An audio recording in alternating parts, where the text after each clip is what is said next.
2008 में $1 40 का था। आज वही डॉलर 85 से ऊपर है। मतलब 15 साल में आपकी करेंसी ने आधी ताकत खो दी है और इसका बिल आप पेट्रोल, गैस और ईएमआई में रोज भर रहे हैं। आपने सुना होगा, लोग कहते हैं रुपया गिर रहा है, पर रुपया किसके सामने गिरता है? दोस्तों, रुपया हर करेंसी के सामने नहीं गिरता, ये मेनली यूएस डॉलर के सामने गिरता है।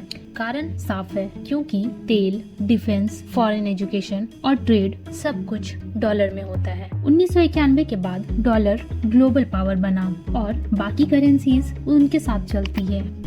आपके मन में सवाल आ रहा होगा, क्या रुपया अपने आप गिरता है?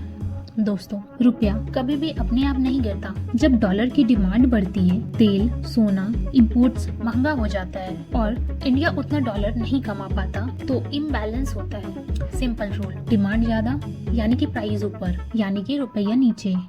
अब लोग कहेंगे, आरबीआई सब कुछ रोक क्यों नहीं देता? रिजर्व बैंक ऑफ इंडिया रुपया क्यों नहीं बेच लेता? आरबीआई मार्केट में डॉलर रिजर्व बेचकर इस गिरावट को रोक सकता है, लेकिन सच ये है, पूरी तरह कंट्रोल करना इसको रिस्की है। आरबीआई सिर्फ तब इंटरवेन करता है जब गिरावट डेंजरस हो जाए, क्योंकि आरबीआई के पास ज्यादा डॉलर होने का मतलब है देश के पास संकट में संभालने की ताकत और इन्वेस्टर का भरोसा दोनों होते हैं।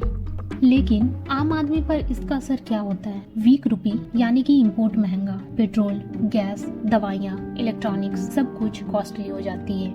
यानी सैलरी तो वही रहती है, पर सेविंग धीरे धीरे कम हो जाती है। यानी मिडिल क्लास को सबसे पहले चोट लगती है।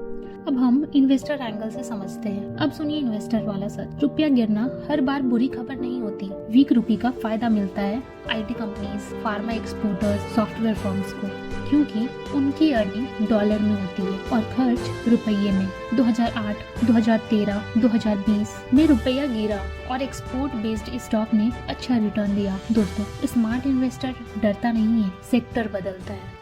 गोल्ड, स्टॉक, म्यूचुअल फंड पर असर इसका क्या होता है? चलिए दोस्तों, ये समझते हैं। रुपया कमजोर यानी कि गोल्ड का आमतौर पर स्ट्रॉन्ग होना, क्योंकि गोल्ड की कीमत इंटरनेशनल मार्केट में डॉलर में तय होती है। एक्सपोर्ट कंपनीज के स्टॉक्स बेहतर करते हैं और डेली इंपोर्ट करने वाली कंपनियां दबाव में आती है।